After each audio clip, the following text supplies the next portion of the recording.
Hola, buenas noches a todos, señoras y señores. Hemos hablado estos días de inmigración, hemos hablado de energía y medio ambiente, de agricultura, de política monetaria y economía. Hemos tratado algunos asuntos, acaso los principales en los que la Unión Europea, el Parlamento Europeo tiene competencias, porque nos interesaba saber cuáles podían ser, cuáles deberían ser, siempre desde el punto de vista de nuestros invitados, las políticas a seguir por el Parlamento Europeo, por la Unión Europea, en esos campos que hemos abordado y que nos parecían especialmente importantes. Hay más, por supuesto que hay más. Hoy queremos dar un poco una visión política global de lo que significan los comicios del próximo día 25 de mayo, del próximo domingo. Pues eso, saber qué significan, saber qué elegimos, saber cuál es el papel de estos representantes políticos para los que vamos a votar, preguntarnos por el fenómeno, por esta sombra que se cierne de la abstención, de la gran abstención que dicen que puede haber el próximo domingo, hablar un poco del fenómeno del bipartidismo, en fin, dar un poco algunas claves políticas de esta cita electoral del 25M, y para eso hemos invitado a un hombre que nos ha acompañado ya en alguna que otra ocasión, es licenciado en Ciencias Políticas y de la Administración, es secretario además del Colegio de Ciencias Políticas y Sociología de la región de Murcia, y es un hombre joven, y también por su cualidad de hombre joven nos interesa especialmente su opinión. Es Ramón Villaplana. Ramón, buenas noches. Buenas noches, ¿cómo estás? Es importante la cita del domingo. Quiero empezar por ahí para quien dice, no, pero es que estas son las europeas. Aquí no elegimos a Rajoy o a Rubalcaba, como muchas veces se oye a nivel popular en la calle. ¿Es importante la cita electoral del domingo? Parece que no lo es. Algunos intentan que parezca que no lo es o que pase desapercibida la cita, pero realmente lo es. La cita con las urnas del domingo 25 de mayo, aquí en España, aunque las elecciones comienzan el día 22 en otros países de Europa y se prolonga entre el 22 y el 25 estos comicios, es fundamental para el futuro de la Unión Europea, con un Parlamento Europeo que cada vez tiene mayores potestades, mayor capacidad política dentro de las instituciones fundamentales de la Unión Europea, que además por primera vez va a elegir el Parlamento en base a estas elecciones al presidente de la Comisión Europea. Entonces, con ese poder creciente, no se puede considerar que estas elecciones sean unas elecciones de segunda categoría o de menor importancia. Al contrario, las decisiones que se toman en la Unión Europea son tan relevantes que están incluso por encima de las que pueda tomar nuestro Congreso de los Diputados y el Gobierno de la Nación. Cualquier normativa que se fije, tanto de política agrícola, de inmigración, de seguridad, es fundamental. Y eso se decide en parte de las elecciones de este domingo. Que quede claro que lo que elegimos el domingo es el Parlamento Europeo, los miembros del Parlamento Europeo, que no es el gobierno de Europa. Europa está gobernada por sus Estados miembros, ¿no? Sí, explicado así de forma coloquial. Europa tiene un engranaje muy complicado en el que el Consejo Europeo, el Consejo de la Unión Europea, según sus componentes, ya sean los jefes de Estado y Gobierno o sean los ministros, la Comisión Europea, por otro lado, y el Parlamento Europeo, que serían las tres principales instituciones, entre todas ellas se distribuyen una serie de competencias que no están definidas entre ejecutivo y legislativo, como puede estar en un país. Es un gobierno multiárea en el que tanto la Comisión, que sería lo más equivalente al gobierno de una nación, pero a nivel europeo, como el Consejo Europeo, que es esa reunión de los Estados miembros, de los jefes de Estado y de Gobierno de los Estados miembros, que a su vez tiene un papel tanto legislativo como ejecutivo hasta cierto punto, junto al Parlamento Europeo toma las decisiones. Es un engranaje muy complicado y esto es lo que hace muchas veces que no se entienda bien, porque muchos ciudadanos tienen la impresión de que las decisiones las toman solo entre Francia y Alemania en la Unión Europea. Y esto no es así, ¿no? Es mucho más complicado. Y este domingo los españoles elegimos 54 representantes, 54 eurodiputados y eurodiputadas que van a tener un gran papel en estos próximos 5 años de la Unión Europea, pero también es necesario que desde nuestro propio país, nuestro propio papel, a la hora de acudir a las urnas, se le dé la importancia que tiene y se vote en conciencia con la Europa que queremos y no tampoco en clave nacional como en muchos casos se ejerce el voto. 54 diputados de un total de 751, corrígeme si me equivoco, que son los componentes del Europarlamento. En España en concreto se han presentado, leíamos el otro día, en España hay 41 candidaturas registradas para participar en estos comicios. Lo que pasa es que luego, a la hora de votar, se agrupan en diferentes coaliciones europeas. En total, a nivel europeo son 13, creo, las coaliciones, partidos, coaliciones que se presentan. Vengo a dar estos datos para dejar claro que no solamente hay dos partidos políticos a los que votar. Ramón.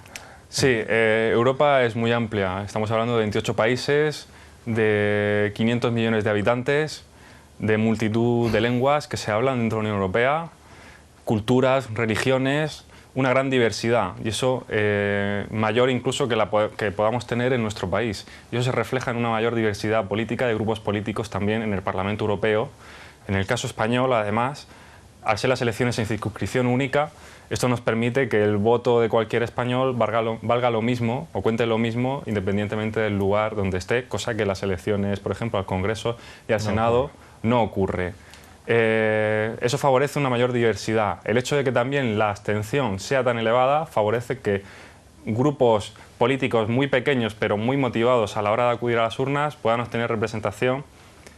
Por ejemplo, los ecologistas, que solo han tenido representación cuando han acudido en listas coligados con otros partidos, con Izquierda Unida o con el PSOE, en estas elecciones, mediante la candidatura de Equo, que a su vez se ha coligado en otra coalición que se llama Primavera Europea, estén a punto de obtener ese eurodiputado, ¿no? Cosa que en elecciones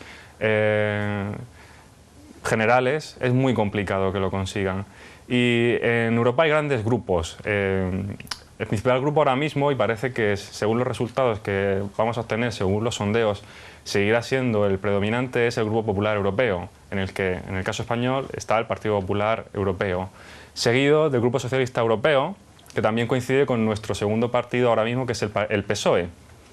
Pero luego hay más variedad. El tercer grupo en la Unión Europea y en el Parlamento Europeo es el grupo de la Alianza de los Liberales y los Demócratas de Europa, que ahora mismo por parte de España solo pertenece Convergencia Democrática de Cataluña. Quizás UPyD o Ciudadanos podrían pertenecer también a ese grupo, pero es un grupo al que España a día de hoy no aporta miembros, al menos en cuanto a partidos nacionales se refiere.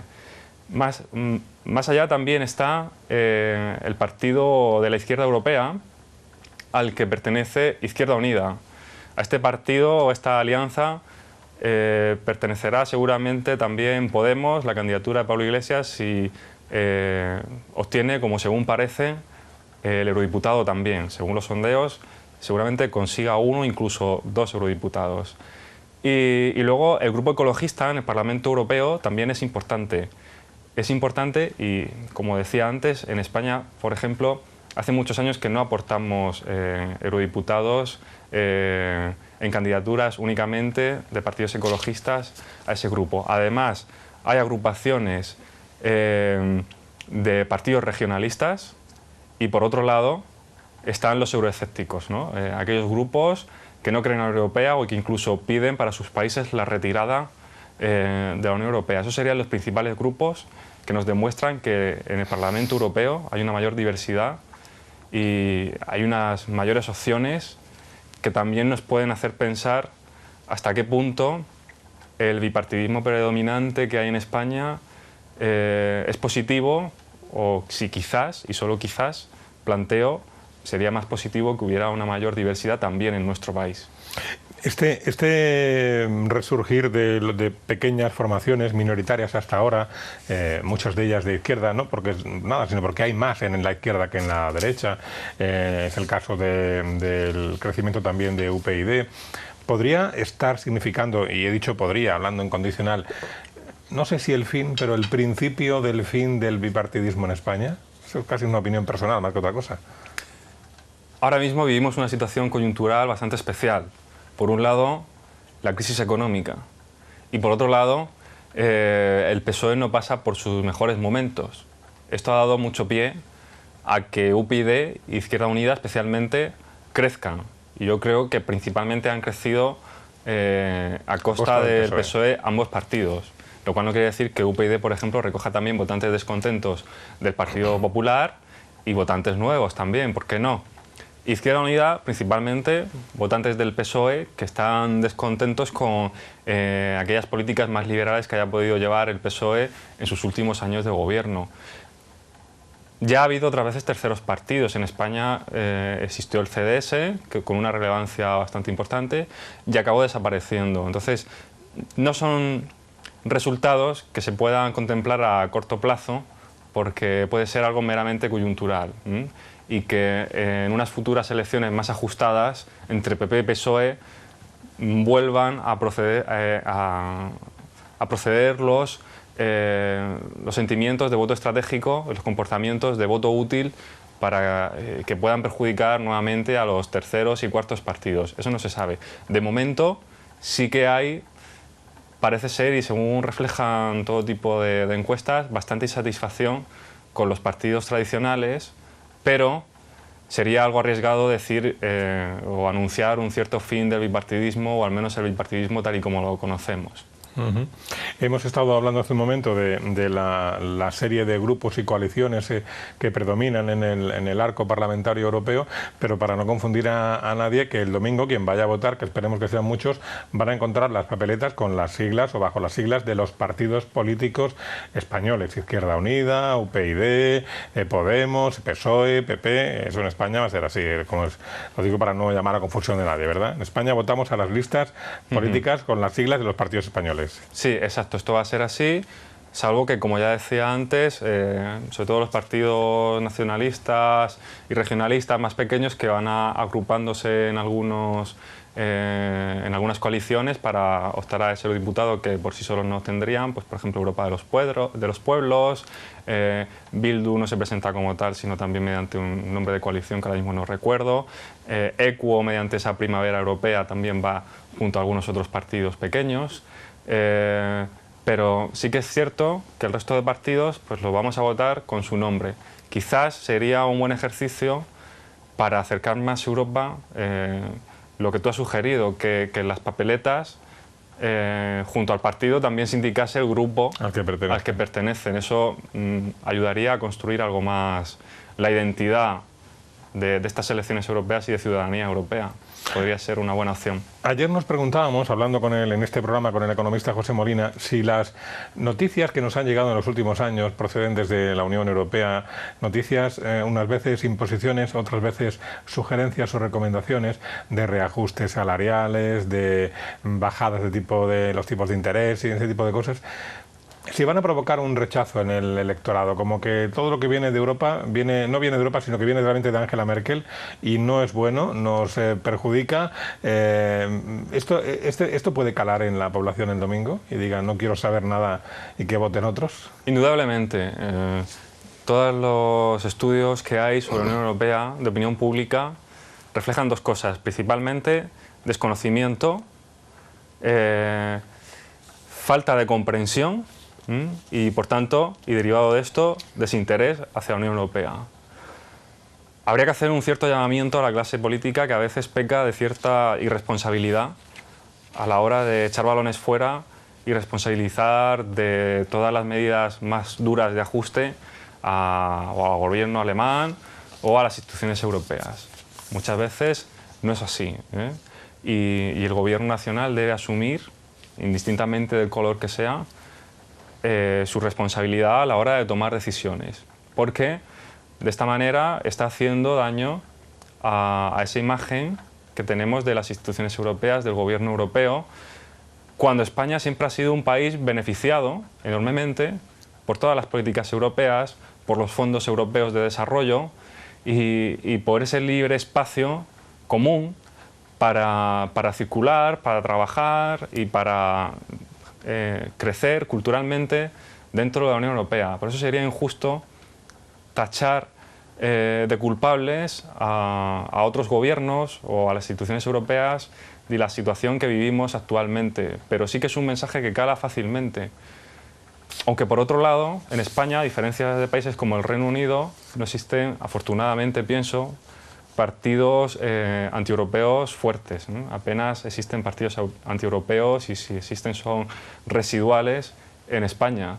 Y eso es síntoma de que la percepción que tenemos, a pesar de todo, la Unión Europea es buena y no se debería lastimar esa buena imagen, porque el balance que se puede hacer únicamente es positivo de la pertenencia española a Europa.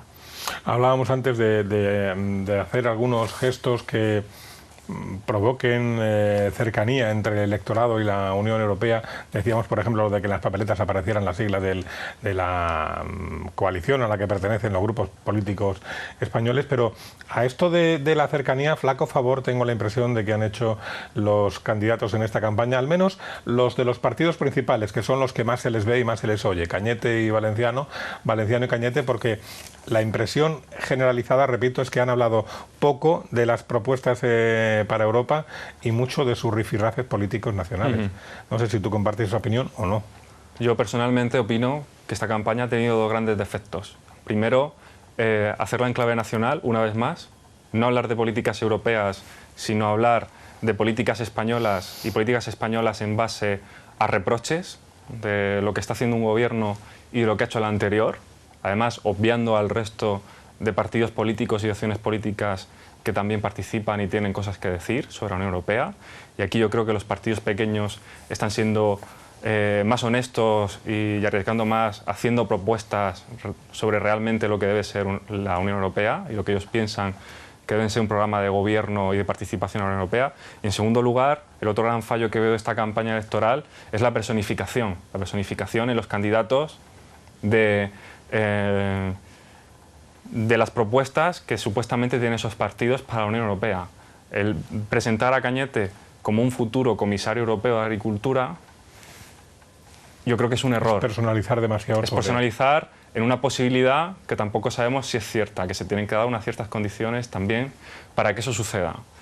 Y luego, pues, darles tanta responsabilidad a dos candidatos que desde mi perspectiva también han resultado ser más flojos de lo que se esperaba, por lo menos en cuanto a la hora de expresarse y de exponer sus programas, sus ideas en público.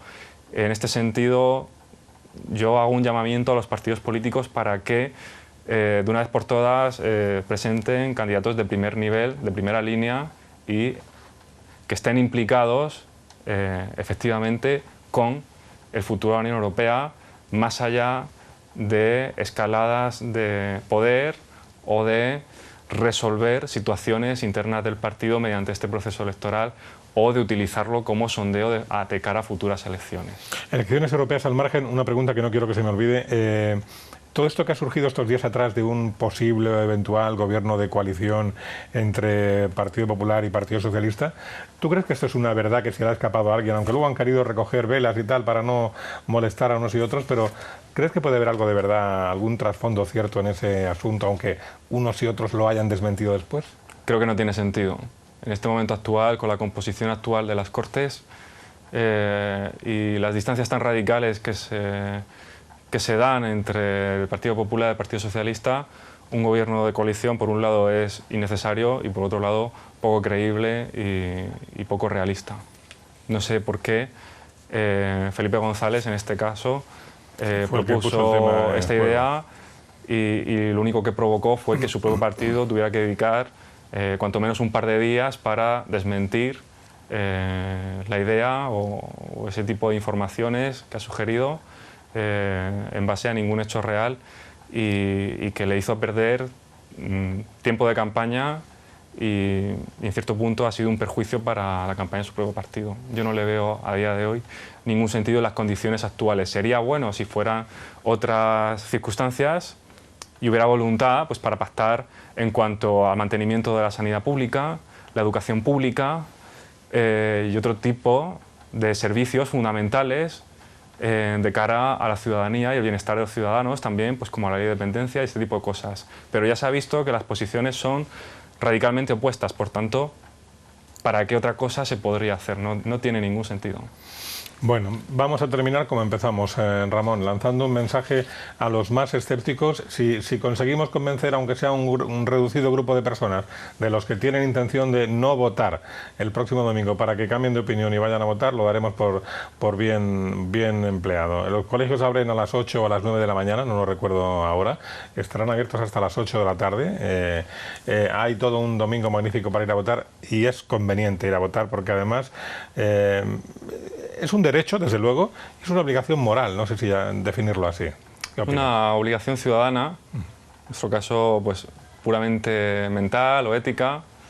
Hay otros países en los que el cambio del voto es obligatorio y si no vas a votar te ponen una sanción económica por no ir. Quizás fuera una medida algo extrema pero útil, evitando que pueda haber abstención de hasta el 60% en este país porque cada vez vamos a peor, ¿no? Me vas a permitir que haga referencia a una campaña que hemos hecho desde el Colegio de Ciencias Políticas y Sociología, que se llama Europa Más Cerca, con la web europamascerca.com, en la que nosotros nos hemos dedicado a hacer este tipo de llamamientos a la participación desde hace un par de meses atrás, mediante ciertas iniciativas como ir a centros de secundaria a dar charlas, explicar a la gente más joven cómo funciona la Unión Europea, qué tipo de decisiones se toman allí y la importancia de los procesos electorales para contribuir a construir sociedad y construir sociedad política. Y más allá de eso, y aparte de esto, como tú dices, hay una obligación que tenemos para gobernarnos a nosotros mismos y pensar qué sociedad queremos y no pensar egoístamente en lo cómodo que resulta pues pasar de ir a las urnas. Yo, por ejemplo, el domingo tengo una comunión a las 12. Tengo que estar antes, obviamente. Pues yo tengo claro que si no voy a votar antes de ir a la comunión, después seguramente no iré. Por tanto, cualquier persona que tenga compromisos de este tipo, que se plantee si le merece la pena tomar 10 minutos de su tiempo, yo creo que sí, para ir a las urnas. Porque el futuro de Europa, aunque parece un eslogan sin mucho sentido, sí que está en juego, porque no solo está el futuro en juego cuando hay grandes decisiones que tomar, porque a lo mejor ahora mismo no hay ninguna gran decisión que tengamos en mente que tomar, ni mañana tampoco, pero es una legislatura de 5 años y en 5 años pueden pasar muchas cosas y debemos depositar nuestra confianza en aquellos que más lo merezcan, da igual quién sea, qué partido sea, pero si conseguimos informarnos seguramente encontraremos a alguien en quien nos veamos reflejados en más medida que los demás y podamos depositar esa confianza en la que a fin de cuentas es el voto. Oye, Ramón, a modo de curiosidad, ¿has probado alguna de esas páginas web que existen? Ahora de memoria no recuerdo la dirección de ninguna. Si me hubiera acordado lo hubiera preparado para que ustedes lo probaran también. Pero bueno, hay al menos 3 o 4 que yo haya visto, que están enfocadas o dirigidas principalmente a los indecisos, a los que no tienen el voto decidido. Entras a esas páginas web, contestas a una serie de preguntas sobre diferentes temas de actualidad política, económica, de inmigración, de cuestiones sociales. ¿Cree usted que las políticas de inmigración deberían ser comunes? Sí, no, tal. En fin, una serie de preguntas y al final se supone que ese programa, esa página web, coteja tus respuestas con los diferentes programas electorales de los partidos y al final te da el resultado de cuál sería el partido político que tú deberías votar con arreglo a lo que opinas. No sé si tú has probado alguna de esas webs, ¿no? Sí. Si ha acertado o se aproxima a tu forma de pensar. Pues las he probado tanto en estas elecciones como en otras. En estas solo probé con una y fue curioso porque dentro de los quizás 2 partidos que yo puse como favoritos luego no salían entre mis resultados. Entonces me quedé un poco indignado de decir... en este caso no funcionó, en tu caso no fue muy certera No fue certera, pero sí que vienen bien para por lo menos para plantearse algunas preguntas sobre lo que realmente quieren. Luego hay una iniciativa también curiosa que aprovecho para recomendar, que la ha hecho el Departamento de Ciencia Política de la Universidad de Murcia, se llama EU Quiz, que también en 12 preguntas sobre la Unión Europea te dice más o menos tu nivel de conocimiento. Están bien, quitan muy poco tiempo y te ayudan a situarte. Las de los partidos de identificación, pues cuanto menos, aunque si no te dicen tu partido, hay algunas que por lo menos te señalan tu grado de progresista y conservador y de liberal o intervencionista, y ya más o menos en ese mapa te sitúan y está bastante bien porque aunque no salga tu partido, más o menos puedes saber por dónde vas y en base a eso investigar. Y el conocimiento nunca está de más, y más cuando hay cosas en juego como son el gobierno que nos representa y que decide por nosotros en distintos niveles. En este caso la Unión Europea, que es el nivel superior, aunque sea el más lejano y el más incomprendido, pero es el que está por encima de todos, incluso del gobierno nacional. Eso no hay que olvidarlo nunca. Bueno, pues a los que nos gusta seguir la actualidad y la política en mayor o menor medida, que yo creo que debiéramos ser todos, ¿no? Saber qué pasa en nuestro entorno cada día. Tenemos el domingo una jornada interesante, una jornada apasionante, esperamos que de mucha participación, esperemos que por una vez se equivoquen las encuestas y la abstención sea mínima en vez de mayoritaria como se prevé, y bueno, ya veremos cuál es la decisión de los ciudadanos europeos y ya tiempo tendremos de analizar y de evaluar y de hablar y de comentar más cosas. Ramón Villaplana, yo lo diré, licenciado en Ciencias Políticas, secretario también del Colegio de Ciencias Políticas y Sociología de la región de Murcia. Muchísimas gracias por acompañarnos hoy en Televisión Murciana. Muchas gracias a vosotros, un placer, y ojalá se cumpla que haya una alta participación, aunque no es lo previsible, pero ojalá que sí. Vamos a ver si ocurre. Gracias. A ustedes también les agradecemos su presencia, su compañía. Nos encontramos el próximo día aquí en Televisión Murciana en Primera Línea. Buenas noches.